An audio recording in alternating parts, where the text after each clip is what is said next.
I don't think it's a red flag to be dating someone for a year and not have brought up the fact that by the end of year 4, I'm out. If you were dating a girl for 1 year, do you think it makes sense that you would bring up, hey, at the end of my 4th year, I'm going to be moving to another state? My question is, well, what are you talking about with this person if you never mention what you do on a day-to-day basis? What are you talking about? Yeah, now you quiet. That's a red flag, because if you never talked about what it is that you do and like how it works, then my question is, are you actually dating or is this just a booty call? That's the T. Did you know locums docs make, on average, 33% more than employed docs? Got your attention now? So, if you're considering locum tenens, either full-time or on the side, you probably have a question or two, or maybe even 20. Locumstory.com is packed with unbiased information and tools to see what the trends are in your specialty and even make a decision if locums is right for you. My advice? Make locumstory.com the go-to place to learn more about locum tenens. That's locumstory.com.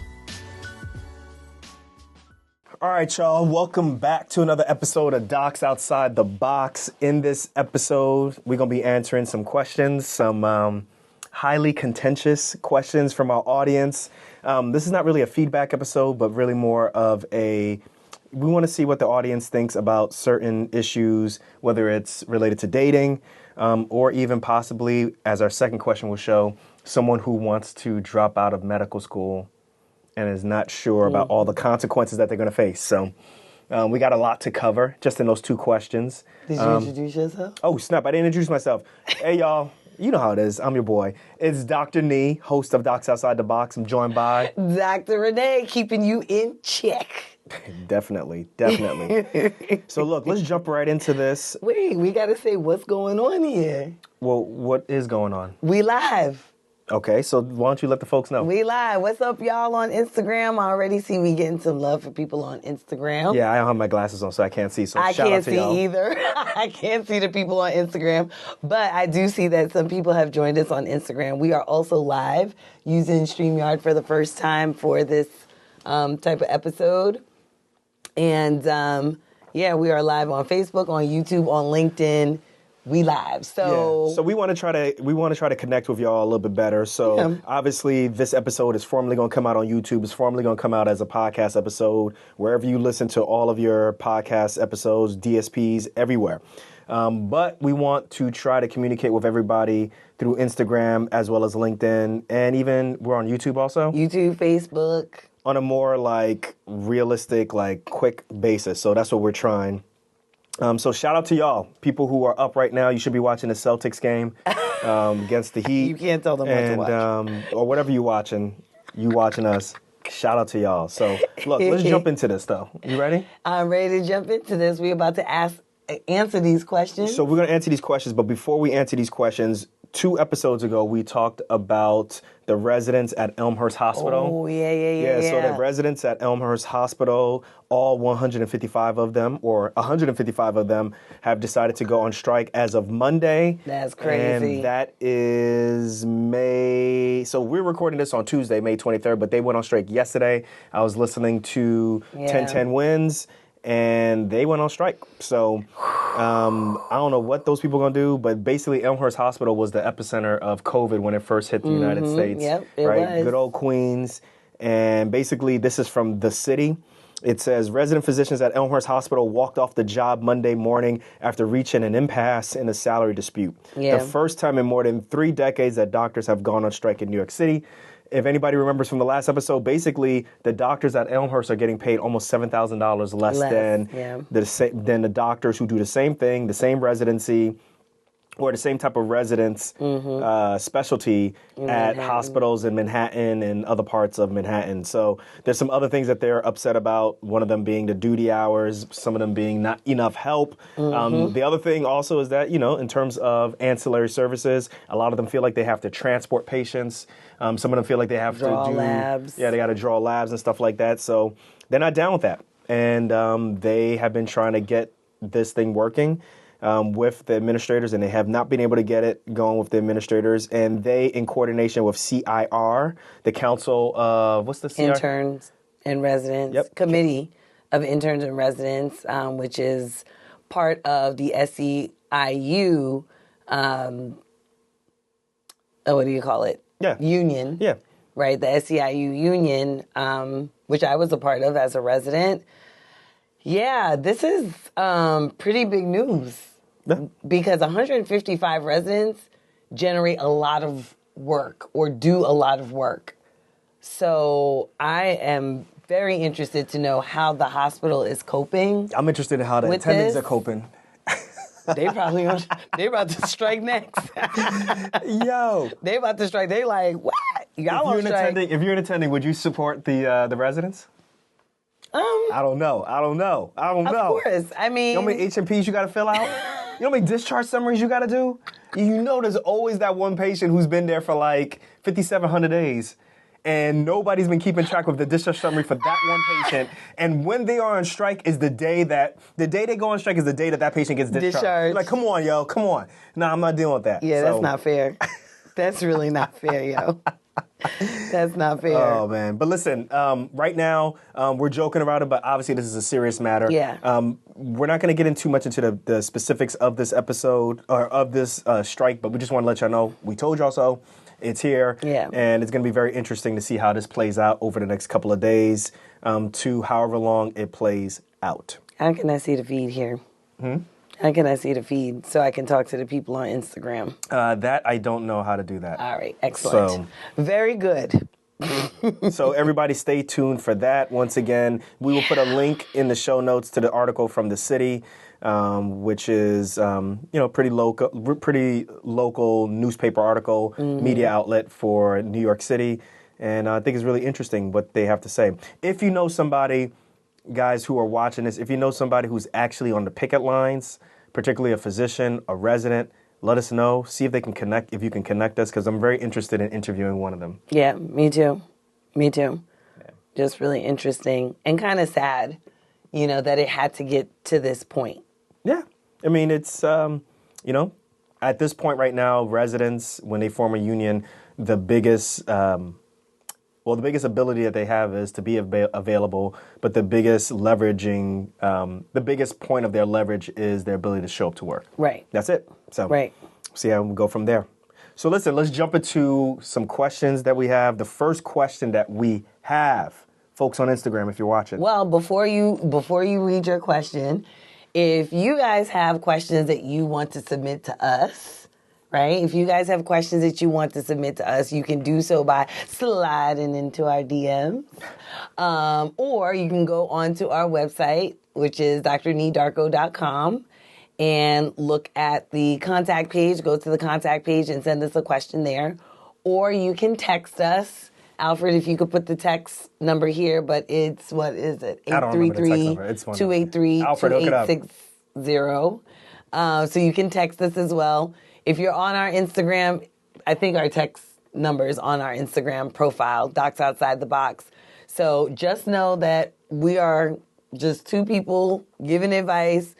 Y'all don't pay us to give us this advice. So if you take this advice and it doesn't work for you, then find somebody who you can pay to give you advice who, if their advice doesn't work, then you can sue them for good reason. But don't come over here with your subpoenas and lawsuits and stuff. What you think? Please get a professional for advice on, particularly for finances and so forth. Yes. So can we start? Yes. Let's get to the question. I think we did enough disclosures. Let's get to the question. All right, listen. Yes. So we got the first question that we have. We put this on Instagram. This is a dating question, and it says, "Hey, I've been dating a guy girl for over a year, so they don't want to say, right? So red flag right there. How should I bring up having to move to another region of the United States for residency?" Okay. So once again, I've been dating a guy or a girl for over a year. How should I bring up having to move to another region of the United States for residency? So basically, let me set some ground rules because I know how I was going with this when I first saw this. There's a difference between dating, at least for me, dating and calling someone your girlfriend. Dating for me is very superficial. It's just dating. What is it? What does that mean? That if I was back at that time, I'm open with dating multiple people. right? Oh, this we know. So just because I'm dating doesn't mean that I'm serious with one person, right? Whereas, this we know. Whereas I think in this situation, this person is talking about this person is they're consistent, they're steady. You know, we ain't going steady guy friend, girlfriend, whatever it is. So I think that is the groundwork for this, or the foundation that this is someone who's been dating one person and they are, getting to the point where they're serious. Okay, so right? what say you about dating somebody, dating in your definition of dating? No. This is like he or she is seeing this one person consistently. Just this one person. That's the ground rules for this. Okay, so the ground rule is that they are dating, but in your definition... See, now you're confusing them. I already laid the ground rules for this. Okay, already. That's fine. We're taking the ground rules that this person is dating this one person. Okay, so what say you? Why are you making this harder? What say you? So I had to get my thoughts down. This is a very difficult situation. But from my perspective, with that ground rules, I would say that, listen, when you tell this person what's going to happen, just know that it is okay for that other person, the person who you're telling, to be hurt.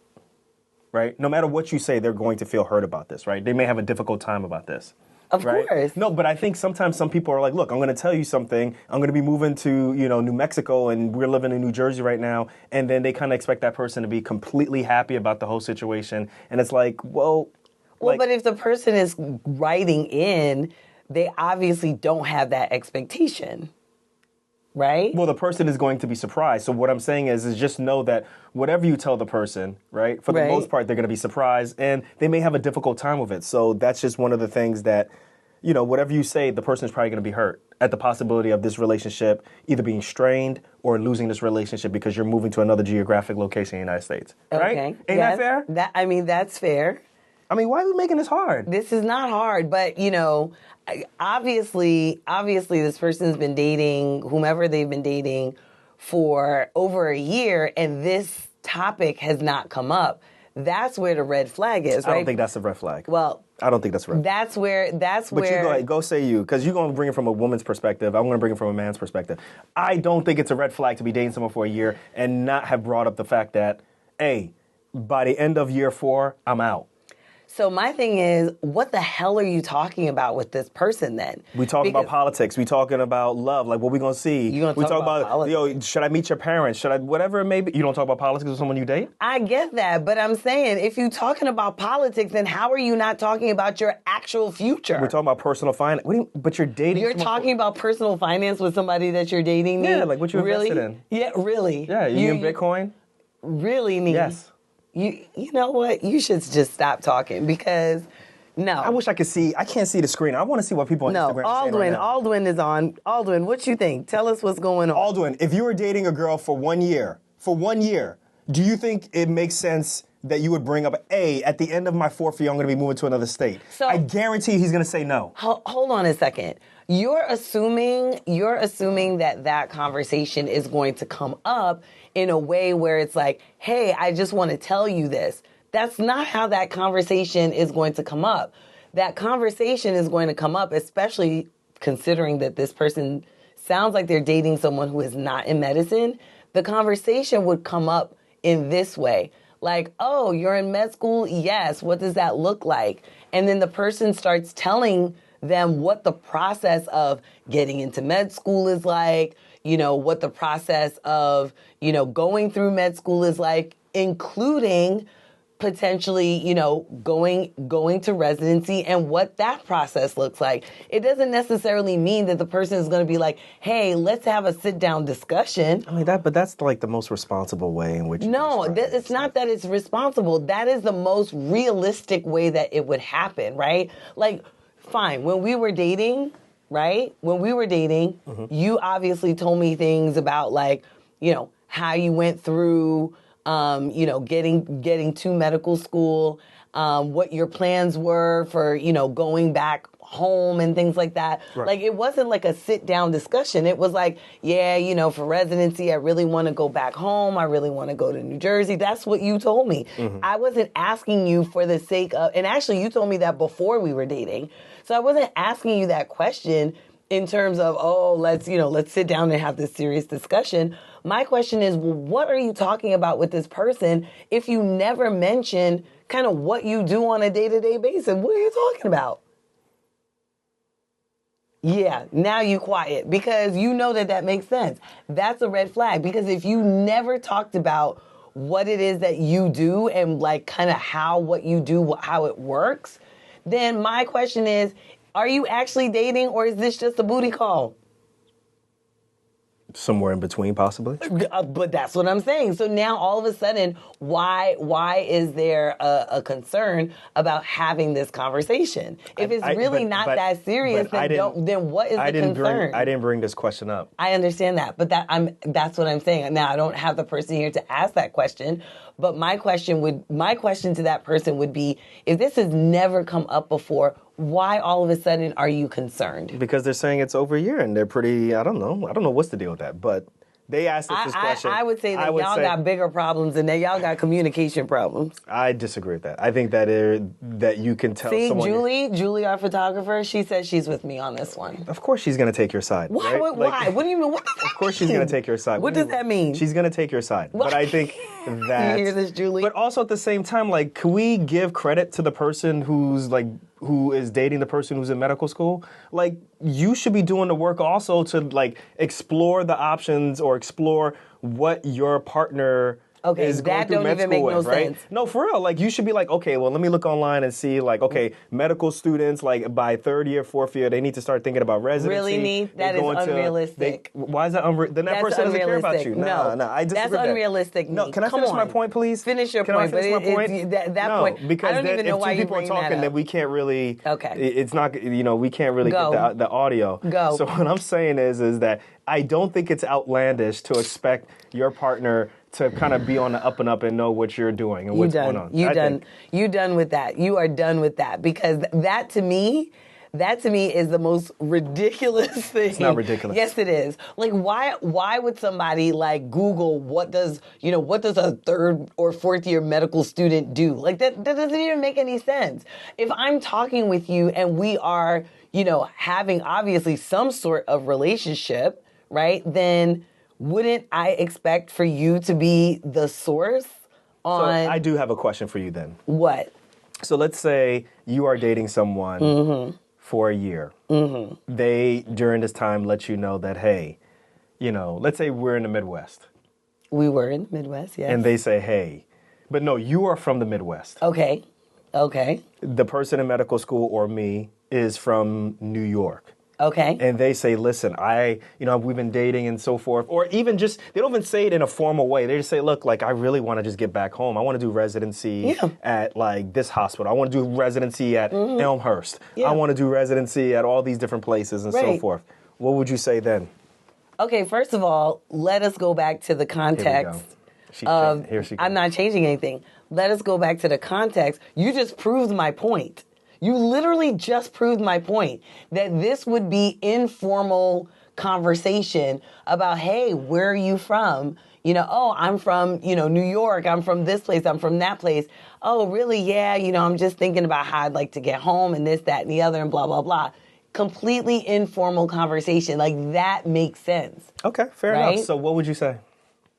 Well, I mean, I'd be like, I would actually be a little shocked. I'd be like, oh, okay, I didn't realize that, what you do in medical school is that you finish and then you go and potentially you leave the state. That's if I weren't in medicine. Like, I would not understand that concept, right? Sure. Mm-hmm. So, I mean, but that's okay. About it. So you wouldn't say anything else? No. Okay. What else would I say? So if you were... Because I'm assuming that conversation would actually come up pretty early in the relationship. Yeah, let's say the conversation came up like 2 months into things, 3 months into things, and then, like... I mean, what else would I say? You wouldn't bring things up again? Like, hey, I know you want to go back to New York, but I'm here, my family's here. If the relationship is getting serious? Yeah, the relationship is getting real serious. Okay, so if the relationship is getting serious, then that would have to be a conversation. But this is exactly what this person is writing in, asking. So as the person who's not in medical school, you don't feel like you would be putting additional pressure on this person who it's already tough as it is to get into a residency spot, but now they have to consider. Did I tell that person to date me? Oh my gosh. Did I tell that person to date me? Oh my goodness. Like, I don't think that that's out of the realm of possibilities that we could have a discussion. I didn't say that I would tell that person that they should So what would you stay. tell? What would you tell that person? Like your family, everything, all that stuff is in Missouri, and this person wants to go back to like the Bronx. Okay. And So what would you say? Well, I would ask them, like, is this something that you see that we could potentially do long distance? Or, potentially if that person is someone that I really, really cared about, would I consider moving for this person? Okay, now we're talking. Okay, because before you were like, kind of like, oh, it's not my fault and stuff, and I'm just, listen, you better change your residency Really, and be that's in what Missouri. I said. That's the kind of vibes I was getting. And What I'm just the heck are you talking about? For the guy who was writing in, I got some options. I think one of the options is you go anyway. You let that person know where you're going to go, right? You let that person know where you're going to go. But also at the same time, I think there's some options, right? Like, I think one of the options is like you make it work over time, right? Like you did. But I don't understand. I don't understand how you got the vibes that I was ever going to tell this person that they should stay instead of going where they wanted to go. Like that doesn't even make any sense. Why would me as a doctor, give that advice or even think that someone should give that advice? I think that would be horrible advice, right? To be like, well, maybe you should consider staying in, where you are for this person. Like that was the only option. That's not to say that they can't consider that, but I definitely would be like, listen, go to where your residency is going to take you, So I don't know. What do you guys think? Julie agreed with me. I think definitely. Well, with the original part or with the second part? The original part. Okay, we've moved on past that part. Anyway. Now we're at a point where we're talking about, listen, you got to do what you got to do as someone who is in medical school, right? Like, whether or not you dating this person or not, like, you got to do what you got to do. You got to get into a residency program. Absolutely. And that you can try to get into a residency program that is in this area where this person's at, but there has to be some options of, okay, let's say this doesn't work and I need to go someplace else. What's going to happen? And I just think that, some of the options are like you end up going where you're going. It may be a distance and you end up having to consider having like long weekends or extended stays or planning your vacations around this person. Right. All the vacations that you have, you can get away and go and see this person. But I think obviously once you get to that point, like you're a year in, I would venture to say longer than that. But once you're in a year in, and you're really having this type of conversation, you're actually very serious about this person. And obviously, I would start saying, okay, what is it that you specifically want from this relationship? Yeah. I know that we've been dating for a year, but what do you want out of this relationship in its current form? Right. Because I think that those are two separate things. Like, we're dating, we are enjoying each other, and also at the same time, I'm letting you know that there's a strong possibility that I may be in another geographic rotation. That means that I am considering you in a certain way. That still doesn't mean that it's like, okay, like, how serious are we getting? Are we talking about engaged? Right. Are we talking about like, So for example, you and I ended up doing fourth year rotations in different places. We ended up doing residency in different places. And this really wasn't a conversation that we had, right? We didn't have a conversation necessarily about, oh, well, you're going to be this place, that place, like I should go with you, I should whatever. I think the only rotation that we did in the same city in the fourth year was the Chicago rotation. Correct. And then after that, we basically went our separate ways in terms of rotations and residency, and pretty much stayed that way for what?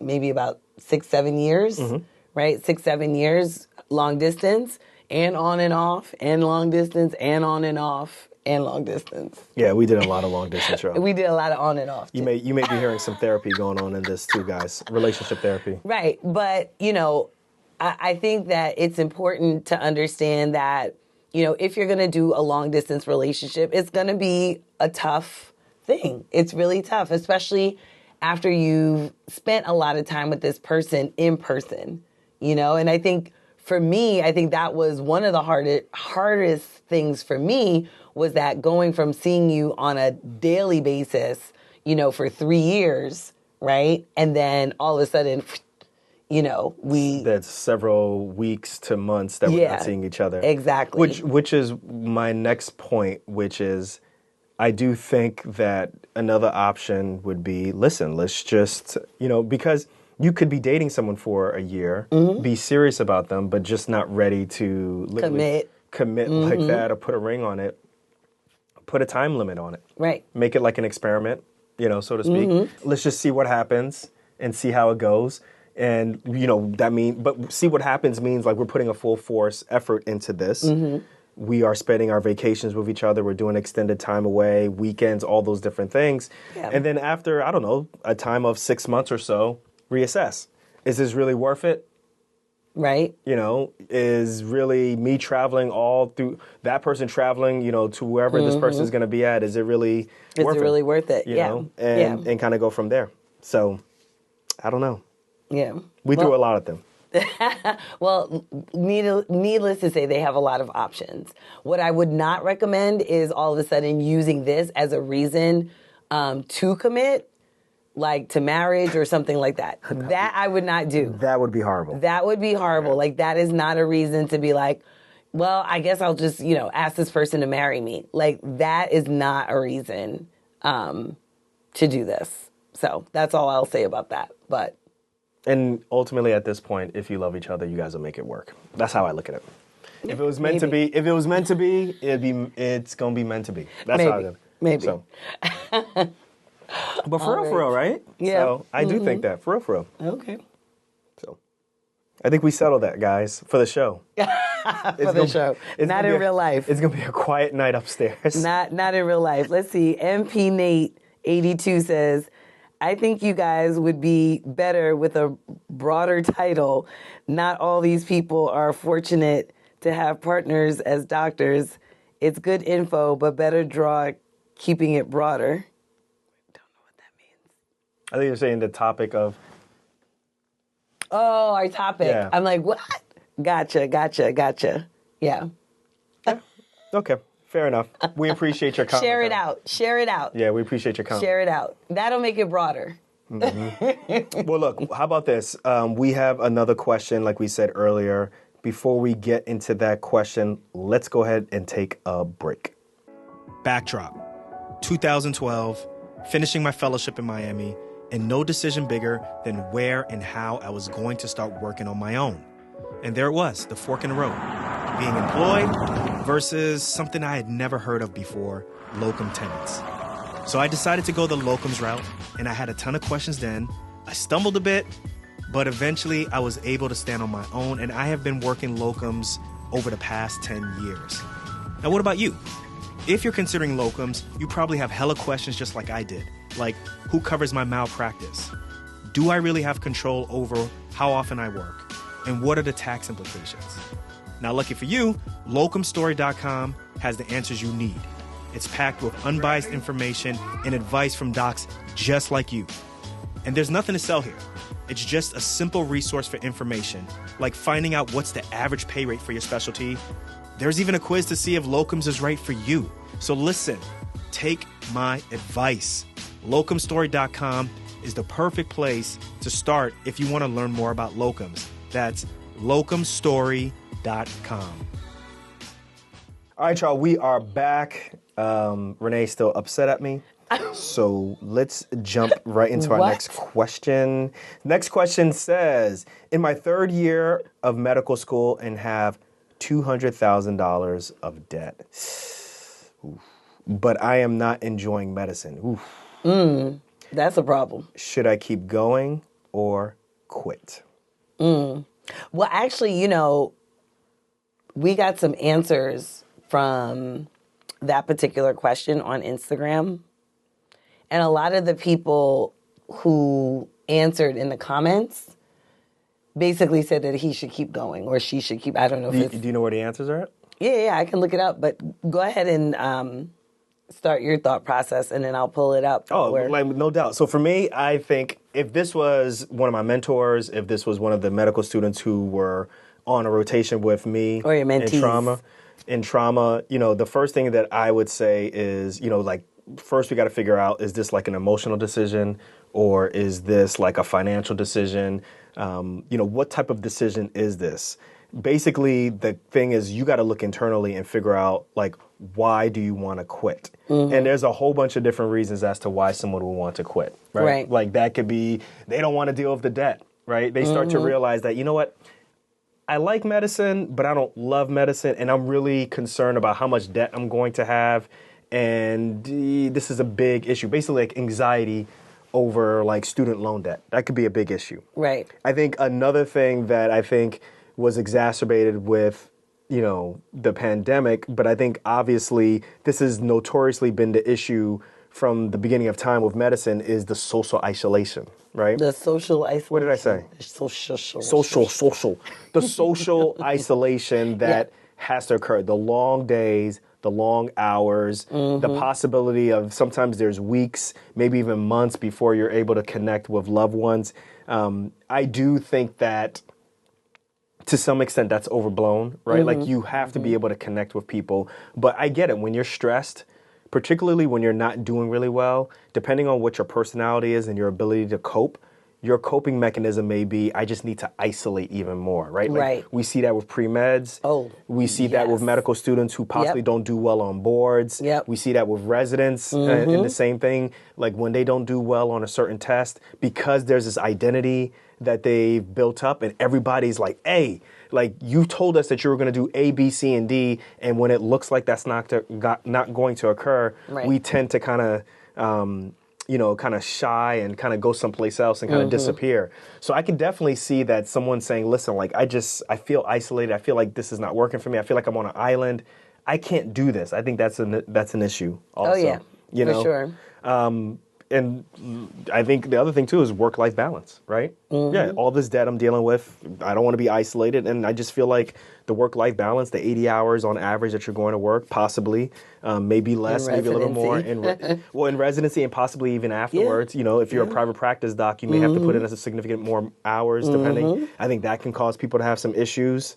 There could be some pressure that you put on yourself. Oh, absolutely. There's some internal pressure that you've had on yourself to continue to, achieve and push through something that you may not be passionate about, or you may have some big self-doubt about, or you may have been forced into this field by a parent. Yes. Or parents, who may or may not be physicians. If they're not physicians, maybe they're looking for that, improvement in the social rung of the entire family, right? Like you end up being my baby a doctor. Oh yeah, Lil Magic, right?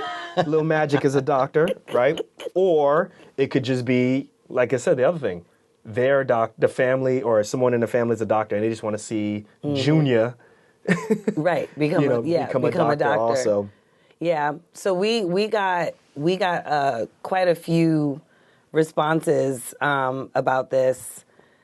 So Goolsby, who actually is our classmate in med school, he commented, he said, keep rolling. Some states, including Tennessee, have or are in the process of passing bills for loan repayment, especially for primary care. In the end, loan payments will not break you once you're a provider, but bad decisions in personal finance will.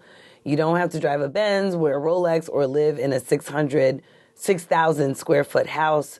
You do need to take time for yourself, your family, uninterrupted, about once every 3 months to keep the important things in front of you.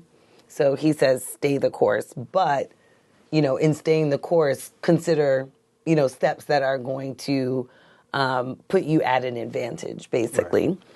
Right. Sheila Carroll, MD, says, keep going and get your MD. And at the same time, start looking around at all the ways that doctors use their knowledge and amazing skill sets, but just not in the traditional clinical setting, which I think someone just mentioned on live here also, that there are other clinical things that you can do in medicine. You can create something that's meaningful for you. And P.S., she says, get some coaching so you can enjoy the last 2 years of med school.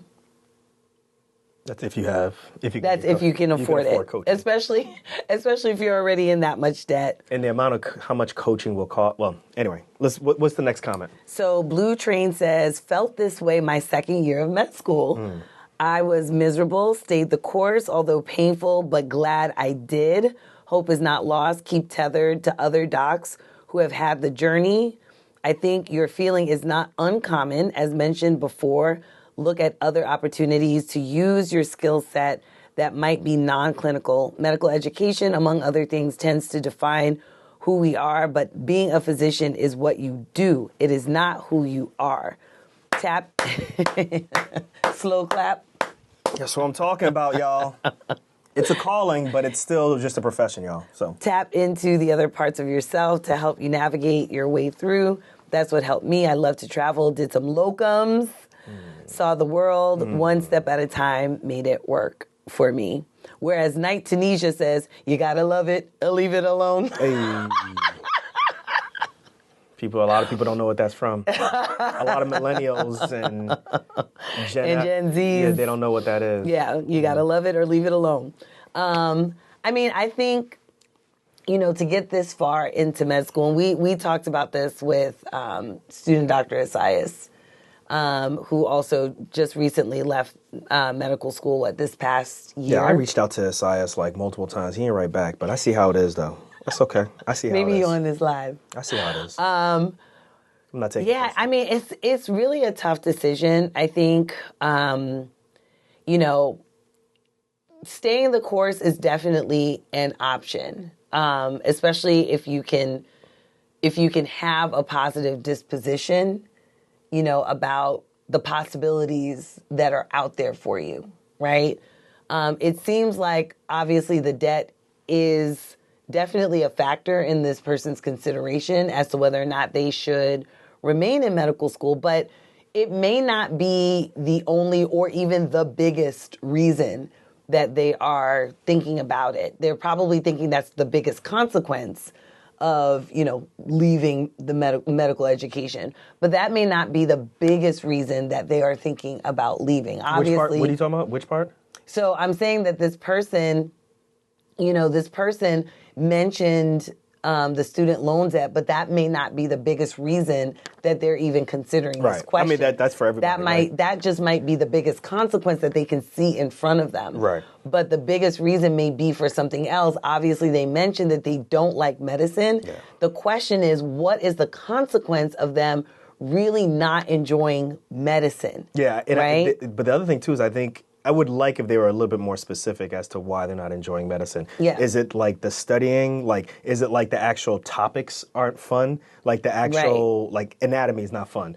Pathophysiology is not fun. All of those things. Or this is just not how you see. Or you see the way in which people interact with each other in medicine in the hallways and how people talk, attendings to residents, attendings to other attendings. Is that not cool with you? Right. I think that deserves a certain type of, depending on what the answer is. Yeah. Or are you interested in something else that you just now, have realized that medicine actually isn't really what you wanted to do? The other piece of this is, and I'm going back to Asias because, some of the things that he alluded to were feelings of depression, feelings of anxiety, all those other types of feelings. I know one person mentioned coaching, but the other thing might be, do you need therapy? Going into something and thinking that this was your calling, all of a sudden to realize that, it may not be, can be very jarring to a person. And while, yes, it's important to keep in mind that medicine or being a physician is not who you are, sometimes it's hard for people to separate that out. Yeah. They can't separate who I am from what I do. So that might require a rewiring of this person's brain to now thinking about, well, exactly who am I? What is it that I'm passionate about? We talked about passion the last episode. Passion versus being an expert. Right. I'd say right now, this question being posed now in 2023 compared to this question being posed in 2013. Oh, it's a different. 2003, 1993. Right. 1983. What? It's a different. What? It's the answers are so different. Although one of my best man, his brother got into Yale. Right. And I think in his second year or third year, it was I'm out. I don't want to do it anymore. Yeah. So it's possible, and I agree with you. It all depends. It's all in the details as to do you not like the actual foundation of medicine, which is the studying of this stuff, or is it that you just don't like the way how people move? And is the biggest consequence, I think that's a really good point, is the biggest consequence student loans, which for a lot of people it is. Right. Or is it the perceived disappointment that other people would have, ridicule, or even disappointment in yourself? I don't know, whatever it may be, Right. that could be an issue. I do have something that I want to say that, if you decide to quit, it doesn't mean that you can't stay in medicine. Correct. Right? Like if you decide to quit, like you could become a nurse. Maybe that aspect of medicine you like, or you could become a CRNA, or you can go into health administration or health policy.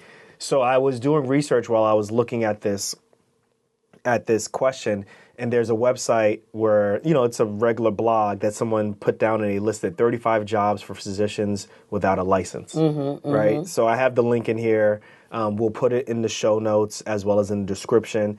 And it's just something to take a look at and see, okay, like these jobs are really looking for doctors. They don't necessarily have a license, but this is something that you could do. Absolutely. So the question is, do you stay in medicine or do you do something else? Right. Right? Do you become a professor? Do you become, a researcher? Or do you do something that's really completely off the track of medicine, which is fine. You know? Absolutely. So. I think so. We had an episode with Dr. Renee Matthews, who, took her career a completely different way, right? She is doing PR for people, doing, mostly media, and just really took her career in a different path, never actually completed a residency. So, it is very possible, to be able to move your career in different directions, create a niche for yourself, and just, make it your own. I think a lot of times when when we're going into medicine, we're going into medical school as pre-meds, right? It's a very traditional thing, right? When you go in, the process of getting into medical school assumes that you are going to take the traditional route of medicine, that you are basically going to finish, you're going to, finish school, do a residency, and then, join a practice or a hospital. And there really isn't room for variation in that, right? Like I have a feeling that if you went into a medical school interview and you said, they said, well, where do you see yourself in 5 years? And you said, oh, I see myself as a consultant on a TV show for the medical things that they do. They would be like, you ain't coming to this school. Some of the things that are listed on this website as jobs that you can do if you just graduate and do not do residency. We're talking epidemiologist, interpreter, translator, genetics counselor, clinical research associate, microbiologist. You could even start your own company and become literally a founder, right? We got Dr. Ali Abdaal, who has finished. He's a very famous YouTuber. He's a junior doctor still. Yep. In the UK, which is the equivalent of a resident. And he decided to start his own business. Yep. Part of it was teaching folks how to study more efficient, and it's transitioned into productivity and now also into teaching people how to be very successful on YouTube, among other things, right? So there's a lot of different options that you can take in this route. Now, the one thing that I think is the crutch of this whole thing is what to do if you got $200,000 and you got that student loan debt. What do you do? Yeah, that's the part that I think we need to address. I think that's the big elephant in the room, right? And the reason why I say that, actually, I don't think that should really factor too much into what decision you want to make, is because PSLF nowadays, right, as well as the income, driven repayment now, okay, right? So basically, let's say you decide, but that's considering if you finish and you actually that is if you leave medicine. If you leave medicine in your third year and you decide to go work, for all the different things. So, for example, I have public service loan forgiveness, right? You have to be employed by U.S. federal, state, local, or tribal government, or not-for-profit organization. Right. You got to work full-time. You got to have direct loans. Oh, but it doesn't say that you have to work clinically. You have to repay your loans under an income-driven repayment plan and make 120 qualifying payments. This is not just for people in healthcare, right? Gotcha. So if you decide that you want to leave medicine, I see what you're saying, and you are in the middle of your training, I say do not let, loans or anything like that really get too much factor into if you want to do it or not. Like, you really got to have an internal discussion with yourself, because if you don't have income, then your payments are going to drop in comparison to what your income is, according to the income-driven plans. Absolutely. And then if you get into PSLF, if you can make these payments, 120 qualified payments, then we're talking about, after 10 years, walking away from that with paying far less than if you were paying this out of pocket. So, for example, I found this great article by Student Loan Planner. It's an amazing article, right? It says what to do if you failed out of medical school, next steps for your career and student loans. And actually, this website, Student Loan Planner, is the brainchild of Travis Hornsby. We had him on our podcast about a year ago, maybe even a little bit. Yeah, a little bit less than a year ago. Yeah, because he was on the show when he was talking about PSLF as well as the COVID pandemic, right? But the key things for this is, if you decide to refinance your loans, let's say this guy was deciding to refinance his loans and he was going to pay it out over 10 years, like pay it off for 10 years versus going into PSLF.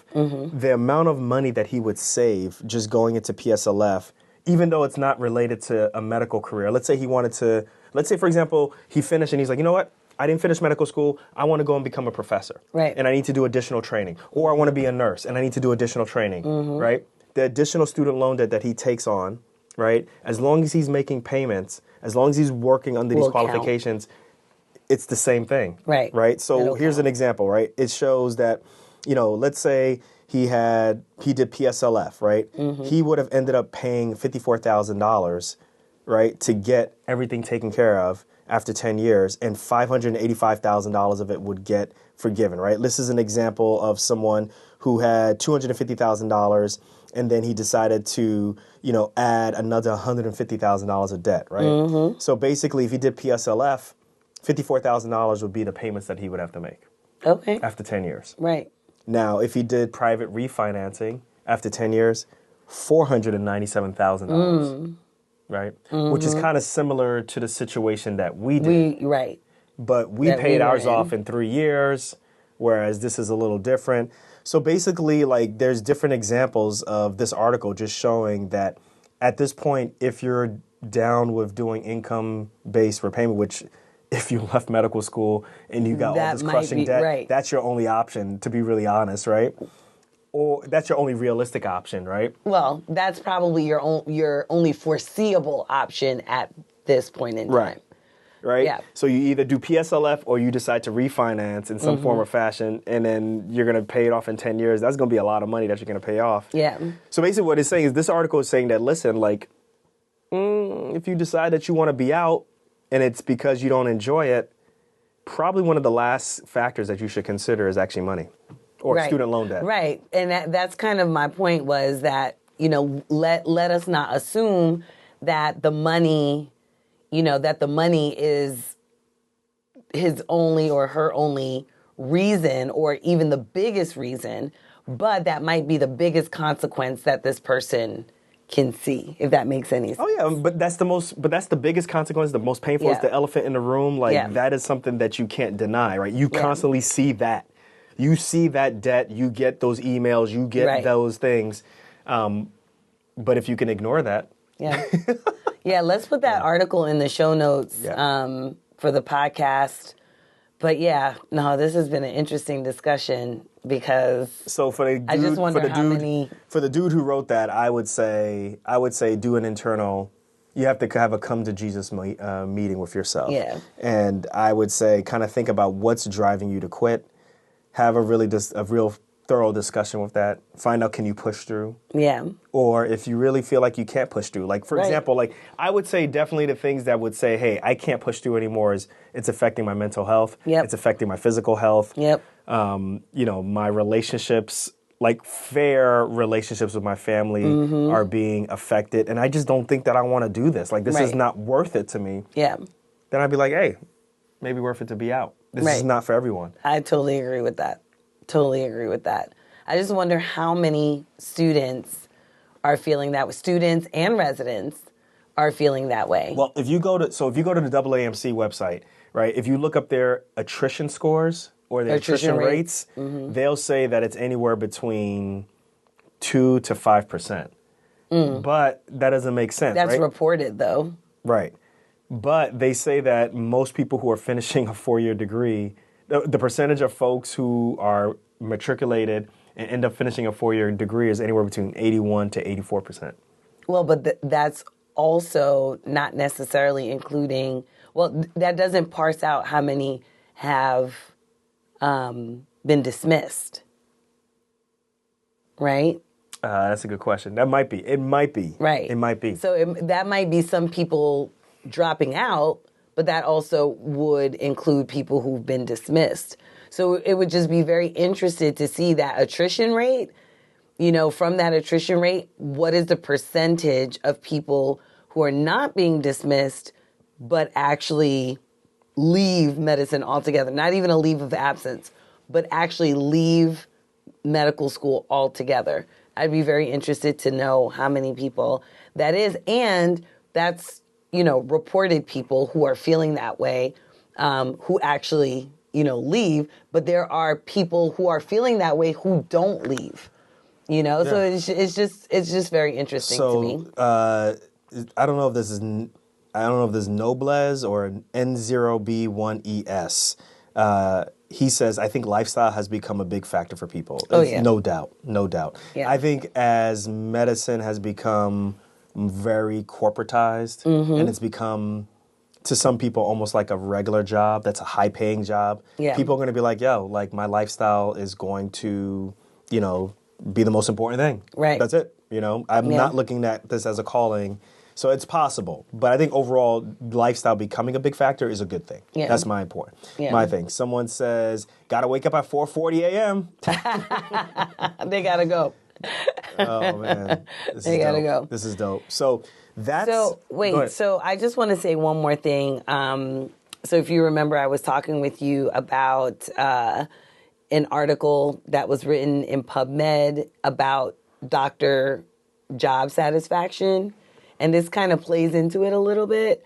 I just wanted to mention it really quickly, but there's an article that I was reading about on doctor job satisfaction, and there was a response from a physician who basically said that if doctors aren't satisfied in their jobs, then what they should actually do is work more. The article to which he was responding to was saying that obviously income, was an issue, right? That the amount of income that doctors were making was an issue, but that also that their ability to have recreational time was an issue.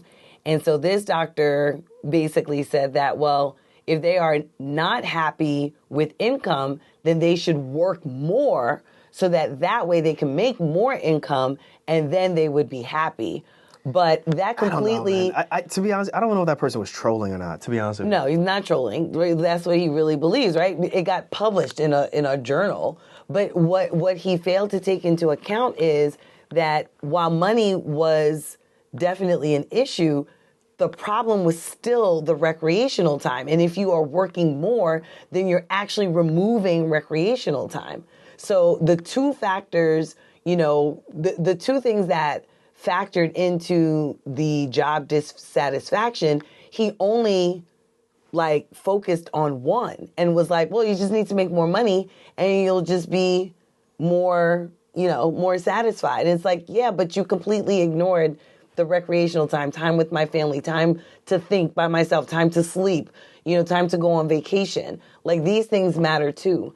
And so I think we know what his motivations are. So right. I think his motivations are, money. Yeah, he went into medicine for money. And right. So I think that what we didn't mention was the response by the editors of that article or the authors of that article. I forget who it is, but there was a very nice rebuttal to that person. Maybe we can do a screenshot of that and put it in here or put the article in the show notes. But that was the essence. But yeah, I get what your point. That though, I think at this point, that's a dying breed of physicians in there, or even just people in general, where it's just work and stuff. So yeah, the only reason that I brought this article up was because while I know a lot of the answers on Instagram had a lot to do with the money, I just wanted to reiterate that the money might be one thing that they're looking at, but all the other things that we talked about this person's mental health, their recreational time. All of those things are actually very, very, very important. And so I don't think that we put one over the other, because it's the combination of the two that might actually make the difference. There it is. So why don't we check and see if there's any comments on Instagram real quick. I think that's it. Uh-oh. Oh, see, look at you. Look at me. I think we kind of got everybody's points. So, but listen, guys. Oh, we did have some comments on Facebook. We have Eunice Mingo. Let's see. Oh, Eunice Mingo was actually talking, gave some comments about the relationships. So, yeah. But, yeah, so. All right. Well, listen, guys, those are the questions, as well as that is the topic that we covered with the Elmhurst residents.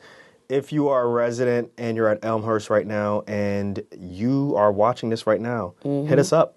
Let us know what you think. Hit us on IG or just go to the show notes. There's plenty of ways for you to get in contact with us. If you know somebody who is on the picket line right now, let them know, hey, we want to talk to one of them and kind of get their opinion on, how long they think this is going to go on. What are they willing to sacrifice? What been the communication between them and the hospital? You don't want to give us too much specifics, but you can speak in general terms.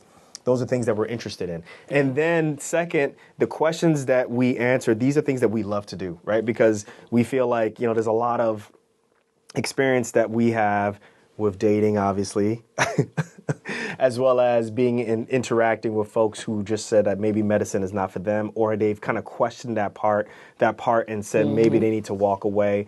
So we've kind of seen that. So these are the type of questions that we like to be asked and answer.